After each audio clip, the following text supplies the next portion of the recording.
Greetings, nerds. This is Scene and Nerd. I'm your host, Sarah Belmont, and with me, as always, is our Mr. Producer, Will Polk. How are you doing tonight, Will? Doing very well, Sarah. Hope you are having a good Monday evening. Did you catch the Golden Globes yesterday evening? No.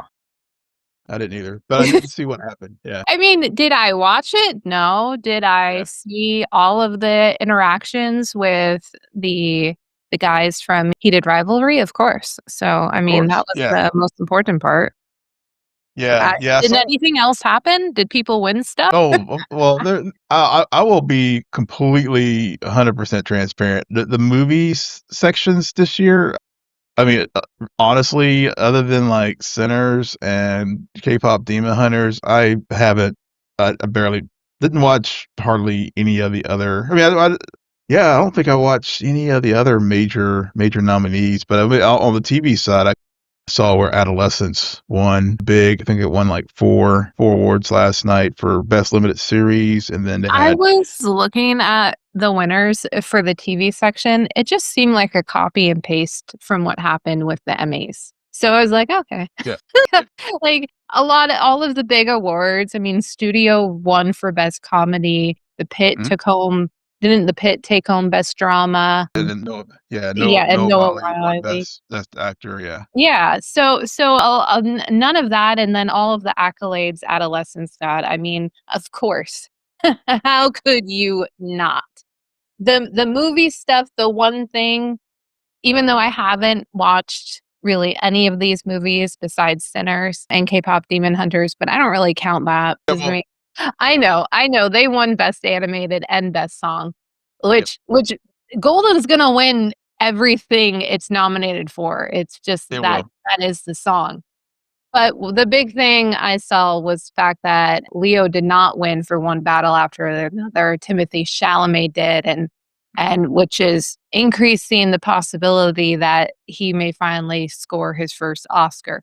But I mean, as far as I can tell, with this whole Oscar race situation, it's I don't know, like, the SAG Awards have over the years been the biggest indicator, and the Golden Globes kind of fell to the wayside because their categories are all sorts of messed up. Yeah, yeah.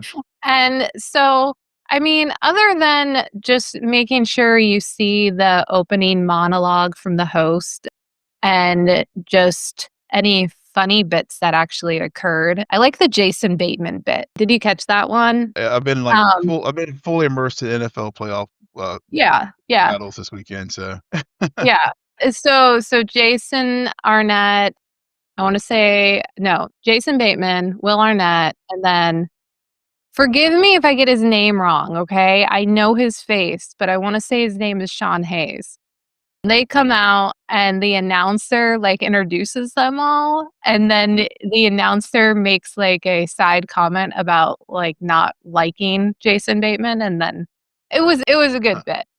So and then the heated rivalry bit was really good with the just picture everyone, even though they've all seen, yeah, But so while you were watching football, while the Golden Globes was going on, I I was watching I got kind of stuck in my house all weekend. That's the story for another day. It's not really even that interesting, it just happened. So, I was here all weekend, and I ended up watching His and Hers, which oh yeah, came out. Don't watch it, Will, it's so stupid. You know what's going to happen within the first episode, and then they throw in a twist. It's not even a twist. It's stupid because in back of my mind, I was like, yeah, but I'm pretty sure this other character had something to do with it too. And it just, it, it's so, it's such a, how do I put it? It's not an after school special. Hmm. It's almost like a Lifetime movie. And I have no idea why Tessa Thompson and Jonathan Barnthal signed up to play in these parts because it wasn't a good story. It's quick, so it's really easy to binge because it's 6 episodes. But by the end of it, I know like something's bad when I feel like I'm not on the edge of my seat where I have to catch everything. I start to get up and do other stuff while something is playing. I just hear things. And then I just start fast forwarding, which the other thing that for the last week and a half I've been catching up on, and another big disappointment to kick off 2026 has been Landman. So, and I think I mentioned this last week. Yeah. So I am now fully caught up. I just have to watch the last 10 minutes, and I already know what happens because I have the tendency when I get bored, I look ahead. And my dad kind of warned me about this because Mhm. my mom and dad, they've both been watching Landman and are really good. But my dad was like, second season, it's not as good as the first season. And I was like, really? Interesting. And I started watching it, and there's so far been, I think, 8 episodes or 9 episodes, and yeah, I've started to skip over certain storylines. I don't care about Ansley, and I honestly don't care about Angela, his wife. I just they are repeating the same things that they did in season 1, and I would say that about every single character on this cast. I don't see an arc forming. I see just another, here's season 2, more day in the life of this guy, his crazy work and his fucked up family. But it's like, okay, so what's the goal here? Like, where are we going with this character and this family? And it just, it's so much of the same that it's really disappointing. I wasn't overly enthusiastic about season 1, but I did appreciate it a lot more than I thought I would. But it's just the second season is way too much of the same. So that's my take on Landman and His and Hers. I don't really recommend them right now. Yeah, I know. I saw. Yeah, in between all my scrolling on social, I saw a lot of buzz about His and Hers, but so I knew it dropped, but I was, if you caught it, and I was, and so if you hadn't brought it up tonight, I was going to ask you if you did catch it over the weekend, which you did, and sounds like it's a miss from based off of your recommendation here. Yeah, I'm sad that I did catch it. Yeah, get those hours back. I I really am disappointed by that. And then on top of that, I watched episode 3 and episode 4 of Fallout season 2 because previously last week I watched the first 2 episodes. You're all caught up, even though you were prioritizing football this weekend. But Yep. so, spoiler alert for our listeners, we're going to talk about the first 4 episodes. This is going to be a very casual conversation, very similar to last week's wrap up of Stranger Things final season. We're going to just talk about the points that we want to talk about. And then next week will be more in the format of our episode breakdowns moving forward for the rest of the season. So, Will, do you have an overall thought or a certain character or plot point you want to start to kick things off of Fallout season 2 discussion? Will? Sorry, I had hit mute, but I had to sneeze. So, quick overall thought of Fallout season 2, first 4 episodes. I, I by the third and fourth episodes, I got back into the show. I felt like the first 2 they had the previously on, the good little 6-minute like recap of season 1. But honestly, it was hard for me to get back into the show, and I think, whenever we get into deeper discussions, I'll elaborate why. But I just think that it was just a lot of this table setting, and in those first 2 episodes, and then but I did get into more in the third and fourth episodes, and by the fourth episode, I was like, okay, I remember why I really enjoyed this show. But that's just that was sort of my quick overview of starting season 2. So I'm completely the opposite. I really, for whatever reason, it was a very rare instance where I watched the previously on for some reason, even though I'd already watched it. And then I was in for the first 2 episodes, and by the end of the second episode, I was sad where I was like, "Oh, I need to press pause or else I'm going to forget And then this weekend when I watched the third and fourth episodes, I was like, this is just still a lot of getting from point A to point B. And I think that that's one of the reasons why, even though this is very much a popcorn type of show, it could easily be a movie if you focus maybe on one of the situations or characters, storylines, as opposed to 3 or 4 different ones. Yeah. But I feel like having so many different arcs, it works to the show's detriment. Mm-hmm. And I say that because because apparently Will hates episodes 1 and 2. It's not news. I will just say, like, for example, in the first episode, it was very focused on the ghoul and Lucy. Mm-hmm. And also the ghoul's flashbacks as Cooper Howard.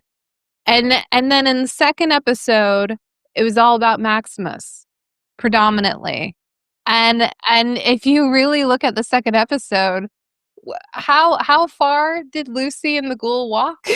like what did they do? What did they accomplish? And then it gets to the point where you suddenly reach in, oh yeah, but besides those 2 or those 3 storylines, then you have what's going on in the, oh my god, The vault. Yeah. Thank you. Yeah.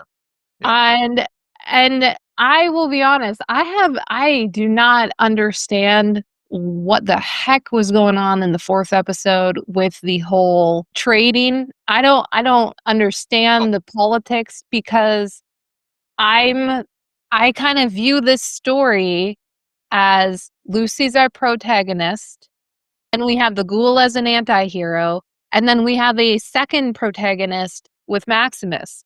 The only person I really care about who's in the vaults is now suddenly no longer in the vaults, and that's Norm is now out of the vaults with Buds. And speaking of that, like, it's a lot.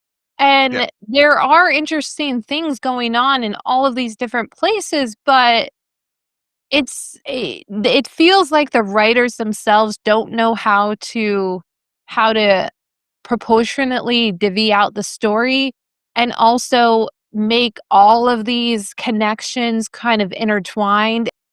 It just, I think it works to the show's detriment overall, and it gets a bit frustrating.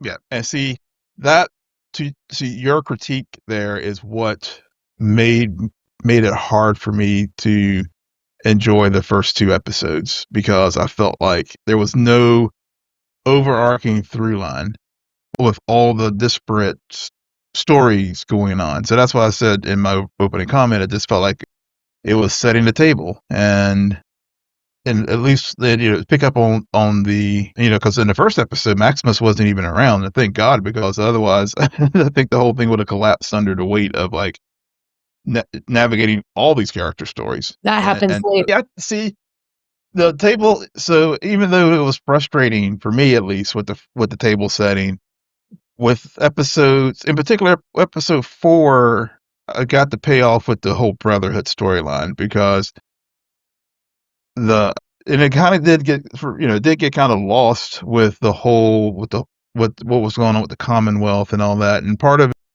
it gets into the internal political state of what's left of the United States and in this dystopian future. Well, so of course you had there's so many factions. I mean, right.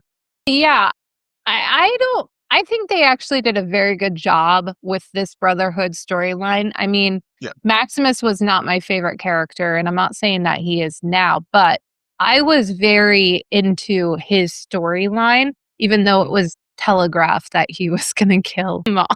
I think we all saw that coming. I cheered when that moment, because Xander, I don't know if it's how Kamal played him or what, but it was grating. So in the 3rd episode, when he he whacked him with the super weapon there and crushed his skull, and he was about to take out the kids. Right. That I was just like, yes, thank God, that happened. Well, I See, I love Kamal. I don't care who he's played. I always want to see him on the screen. But I just like the interaction with Thaddeus afterwards, and then the whole bit about Thaddeus trying to be Xander, Yeah. and I just there was it's such an iconic moment of like, oh hey, what you've been up to? I think I just started a war. Yeah. Just I think Yeah. what I did to save you, just my whole world is now gone. Yeah. So all of that is fascinating, but then when they pivot over back to the Ghoul and Lucy, maybe they're who is frustrating me the most right now, especially with the last 2 episodes. I'm just like, so when are we gonna get away from this whole "I'm not like you" Ghoul? I'm different, I'm better, and people are better, and the golden rule. I It seems so repetitious from their interactions during the first season that I really need them to press fast forward and get to a new place in their dynamic and their relationship, because we can only continue walking through Vegas for so long. And I just and a part of me starts to want to like fast forward through their sequences. And I'm like, I've seen this 5 times now. So I Yeah. don't care. Yeah, yeah, I would agree with you with that. I mean, they have to. I have to give Ella Purnell like kudos though, because even though it does get a little repetitious at times with the I'm not like you, all that kind of stuff that you mentioned, she does a good balance of still showing Lucy's naivete, and I think she and Walton play well off of each other. So even though it does seem sometimes repetitive, the like whenever like in whenever she was captured by Macaulay Culkin and the one brother Elysian. faction, the Legion, that whenever once she was freed, and they go to what's left of the New California Republic, and she uh, gets given the steroid to buff out to to help get her strength back after being crucified. Thankfully, it didn't go to completion. But whenever they were like walking there, and she was like high off of this drug, and the ghoul basically gave her like, is there two options to like you know come down from this? You could take more drugs, and he conveniently left out there's the other drug, the other option as far as he kind of played with the second solution, but that whole sequence, and especially when they did get in Vegas, and then she was taking out the Elvis impersonator ghouls, and just seeing the ghoul in our, Walton's ghoul reaction, to that. Those sequences, that's what for me when I felt like there was good payoff with their interaction and stuff, even though even though it may seem repetitive, and then also how they like tie, whenever at the end of the fourth episode where they do tie, whenever she finds the big egg, and they do tie it back to Cooper's experience in Alaska, seeing the big death hunters or whatever they're called, the big howling, big beast. So that to me is like, okay, that's where I really enjoy their interactions and stuff All in these right. episodes. So yeah, And and also, yeah. oh, go ahead. No, no, the other one too is just thinking back to the beginning of the season as well. Whenever the ghoul was like in that town, and he was like hanging there on the gallows, and she was up in the tower, in Mhm. the dinosaur tower, and they had worked out a plan that she was going to Mhm. take all these people out, but again, Lucy's vault ethos, overrode what their plan was going to be. So again, I just really enjoy those moments between the two characters, because again, it's that push pull as far as you're out here in this wasteland, and how much of yourself are you going to give into this wasteland, as far as Lucy. So especially when they had her doped up on the buff out, she did like take out a bunch of ghouls, but and showing the signs of addiction. And so it's like, okay, I'm curious to see where this goes as far as the rest of the season. Yeah, I'm not. Fair enough. Yeah, They yeah, I just to me, her being addicted to drugs is kind of like it appears she just had too much coffee. And it was like Lucy's already at a 10. They cranked her maybe to an 11. Yeah, she's And very plucky.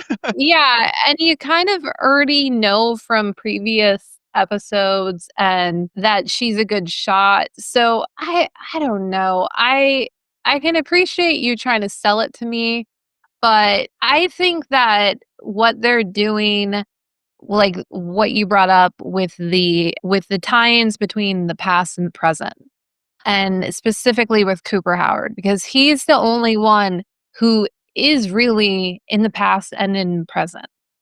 And so you're seeing him in the past deal with the ethical issues of what is to come and create this world and this situation and this life.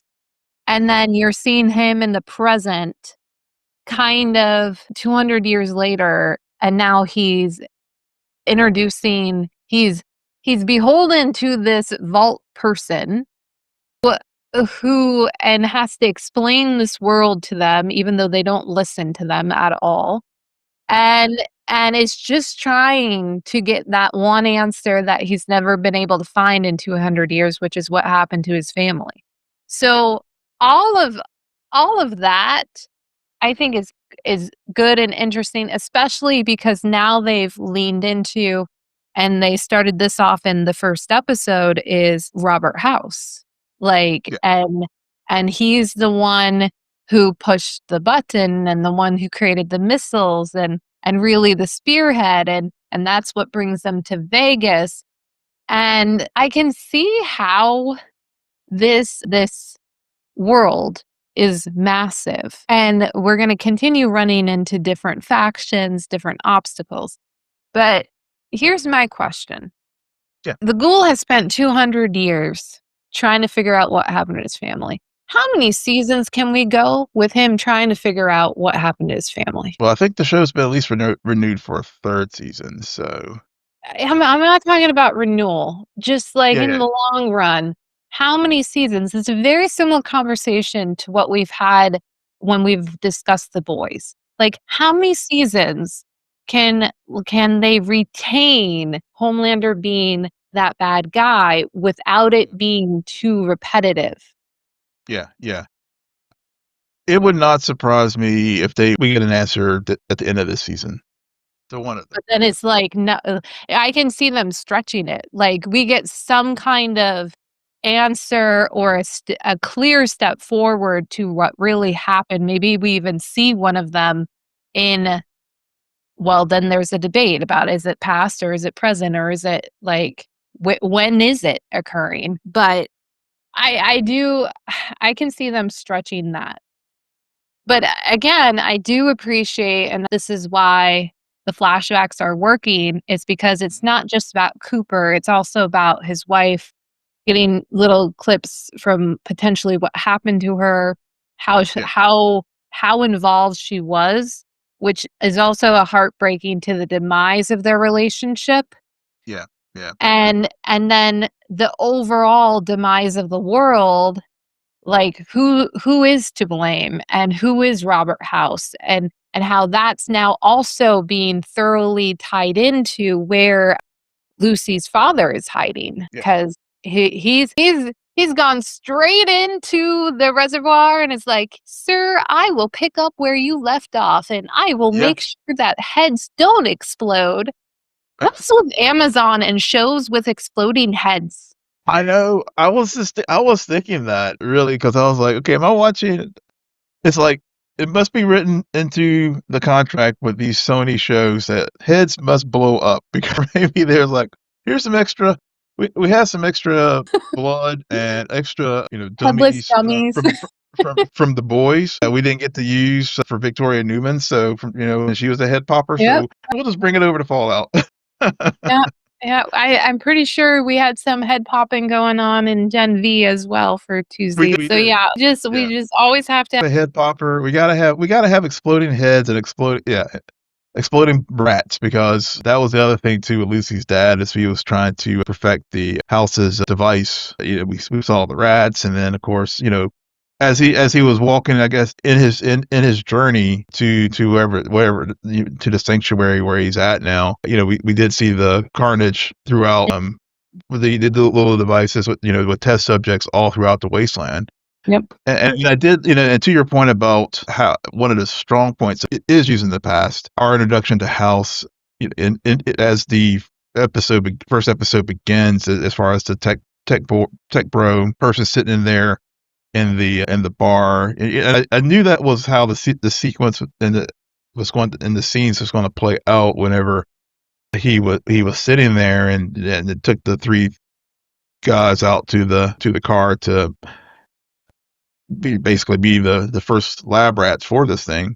But it just really it set the tone for me. That was one of the things that did stand out, at least that as far as in the first episode, that really did work well for me, as far as some of the stories that they had. Stuff in the vault, not so much, because it just felt so disconnected from everything else.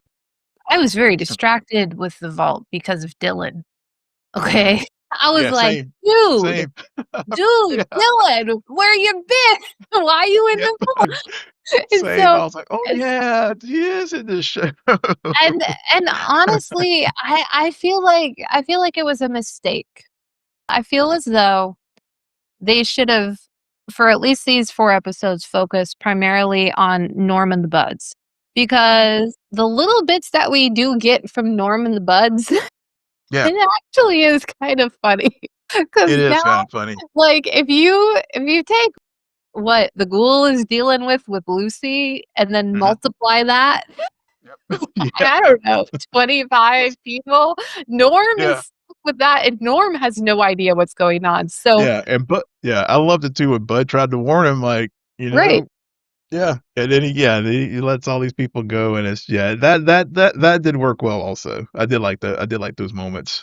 It's Yeah, just it's a very interesting storyline that I feel, and maybe I appreciate it because we're getting it in such small doses. So yeah, maybe that's why. But at the same time, I don't know what we're doing and why we should invest in the whole Vault 33, 32, and 31 situation.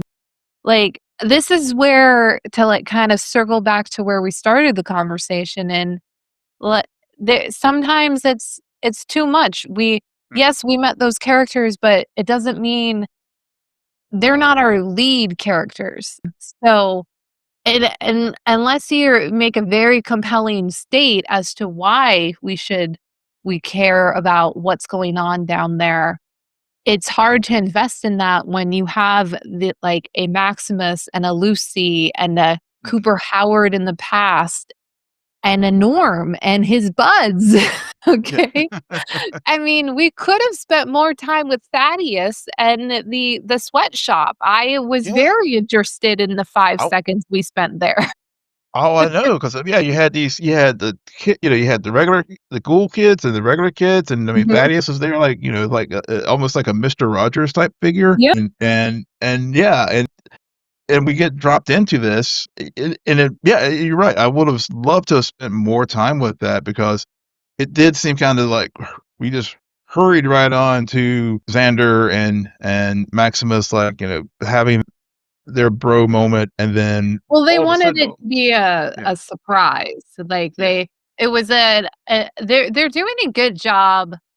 I think these first 4 episodes, and I don't remember this from the first season, but this format of a cold open that mhm, does have significance later on, although yeah, to and but they present it as a cold open because they kind of want the viewer to forget about it and then be a little bit surprised when it ties itself into what is happening by the end of the episode to one yeah, of the major characters or storylines.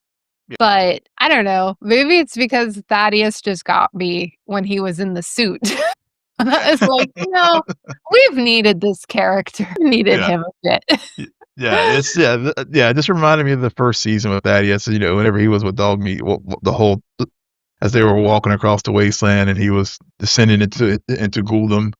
But whenever he had to impersonate Xander, and whenever they had the big moment in the cafeteria there with the other two Brotherhood leaders, she and whenever the one faction head like shoved the knife into the other's throat, and like, Hmm. yeah, and it was, again, how they set it all up with, with Maximus again, not having a fully thought out plan, because, basically he was like going to go back and he was going to kill Quintus, and I did appreciate how they're like, okay, whenever Maximus told his friend, like, look, go get the other kids, get them to safety because there's going to be shooting here.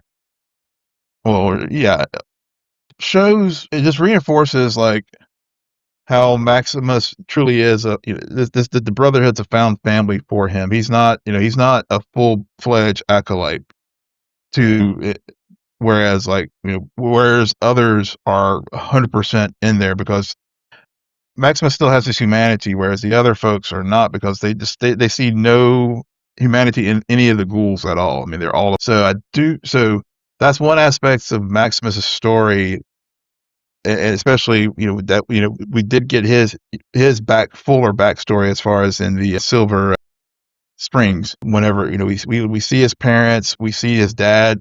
He was there basically to, trying to, they had the water, they had the garden. It was a community, and with all the other stuff going around this, the wasteland in the United States at this point, that was sort of an oasis in the new California Republic. And so seeing what happened with him, we've always seen the scenes of him getting, coming out of the refrigerator, but getting the moments to see his life prior to that really for me, it helps contextualize and frame why Maximus is the way that he is now, and why, he was able to, why he did take the actions against Xander, and why he did want to kill Quintus, but then at the moment but of course, Maximus being Maximus, one thing is consistent, whereas Lucy is consistently Lucy, Maximus is consistently Maximus, and at the moment of when he was ready to take the action, he didn't, he failed again. And to me, it just makes this for a very interesting character, and to sort of see where things are going to go next with the Brotherhood. Yeah, I'm way more interested right now in what's going on with the Brotherhood than I was pretty much all of the first season. I really appreciate how they structured it. And so that's a high. I've already talked about Norm and his buds. Yeah, I mean, and maybe I don't have much to say about it because of how, and I did tell you this because I watched Mm. first two episodes before you even started watching these episodes of Fallout, that I was surprised by the end of the second episode. I wanted to keep going.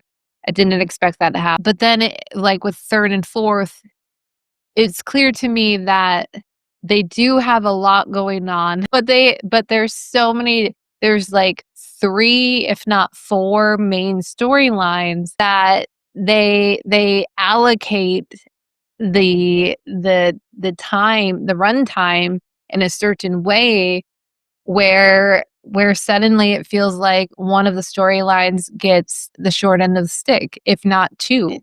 And then we always got to have the flashback to Coop Howard. And so it's, even though I feel like it is overstuffed, it's weird because at the same time, I think that there's not a lot of ability for them to get really thoroughly deep, especially with some of the characters Yeah. that we could be spending with, but we have to go and check in on the vault people. We got to go check in on Norm and the Buds and all this other stuff, or see what Lucy's dad is up to. So I guess what I'm overall trying to say in terms of what I think about the start of this season is I have enjoyed these 4 episodes. It is still very much like popcorn entertainment for me. I don't think about it much, if at all, when I'm not watching it. Yeah, yeah, But same. but that's mainly because I feel as though majority of it is spectacle. Yeah, And that takes away, unfortunately, from more of the deeper character beats. And granted, spectacle also that doesn't just tie into, oh, we got fighting robots and exploding heads. I'm also talking about just the fantasy world building element of this show, which is explaining the Brotherhood and the Commonwealth and all of these factions, explaining the Legion for a full episode. I'm with Lucy. I had no idea what they were talking about the full time and very confused, and it was very overlapping. But there's so much world building that also has to go on as these characters move through this world, that it's hard to really get more than, okay, in first season we see Maximus as a young boy enter a fridge. Now we're going to show you the 5 minutes leading up to him getting inside the fridge. And yeah, I'm yeah, like, okay. yeah. But Well, yeah, that's just my overall thought. yeah, yeah. Well, I mean, as far as the Brotherhood storyline, I think for me, it's so the earlier when they already had the council and the negotiation as far as trying to come together so they could basically take on the Commonwealth. So basically the Commonwealth essentially is, it's the faction basically in Boston. And then I think the other two, I think the one I know, I think Max, I think they're in I think they're in Nevada as far as Maximus's brother the Knights, and then I think the other two are like two other West Coast factions. But in any event, I think whenever they were having the power plays and the schemings, and I guess Quintus had like I guess developed a whole cold fusion device. That whenever Maximus like gave it to his friend to make sure that it doesn't fall into the hands of the other factions. You know, again, to your point about world building, that's part of the world building that that I really did get. I got into more really in the last really the fourth episode is where it really came home for me. So so that the table setting did even though it frustrated me at the beginning, I felt like I did get I got as for me I got a good payoff from that. And then as far as the vault dwellers, I agree with you. Not too much there. I mean, we did see Chet like going through Steph's drawer and seeing that card, that ID card where she was like from the annexed United. We learned that Canada was annexed by the United States. So so we learned a little bit more about her. I don't, and again, to your point about world building, how does that tie into the larger scope of things? We may get resolution to that this season, or it may be something down the line. But beyond that, and I guess there was the one guy who was trying to create the support group in the vault, and again, it just kind of felt like out of left field at the beginning. But then, and it's still even whenever they did have a little bit more resolution to it in subsequent episode, I still didn't quite. It still didn't really like register with me as far as like to your point about there's so much. These shows are only like 58 minutes, so why should Like we care? like Yeah, it could have something to do with world building, but fantasy world building is only done yeah, correctly if you yeah. care about the characters who are involved. Right, and I was trying and And honestly yeah, that's the thing because I was trying to remember, like, what's so relevant what's so important about Reg here? Was he Norm's buddy? I couldn't remember from the first he had a season. thing with Lucy. There That's was what it was, something. I yeah. feel like so yeah, he is connected, and he's the only one who I kind of am, like, interested in. But Mm. I'm not Oh, interested yeah. enough to understand the geopolitics between these 2 opposing faults and the mysterious that's going on down there. Um, I mean, if they wanna do a vault storyline, we should have moved to a different vault. Yeah. We should have opened up our vault eyes a little bit more, but I feel like at this point, we're just retreading over points that we've Yeah. brought up Yeah. before. But any final ones before we wrap up tonight? No, I think, yeah, like I said, I do enjoy this show, even though I had some it took me a minute to get back into the world of Fallout, but once I did, I'm looking forward to the last 4 episodes of season 2. Yeah. And next week we will continue in the Fallout world a little bit more, as well as we are headed back into Westeros, where Right. we get to start to cover a half-hour Westeros show. Yeah. Well, That'll be at least with HBO half-hour shows, it truly will be a half-hour HBO Max. Unlike Disney, where it might be like half hour, and then but it's only like 15 minutes of content and 20 yeah, 15 minutes of credits. very interesting. So on that note, Will, why don't you tell our listeners where they can find you? Yes, you can find me on all the socials at Will M Polk, WILLMPOLK. And you can find me there too at SJ Belmont, SJBLMONT. Please follow our crew on X, formerly known as Twitter, at Scene and Nerd, on Blue Sky. Friend us on Facebook, follow us on Instagram and threads at scene_n_nerd. And visit our website, www.sceneandnerdpodcast.com. But most importantly, rate, follow, and comment on Apple Podcasts, Spotify, YouTube, or wherever you get podcasts. Good night. Geek out. You're welcome.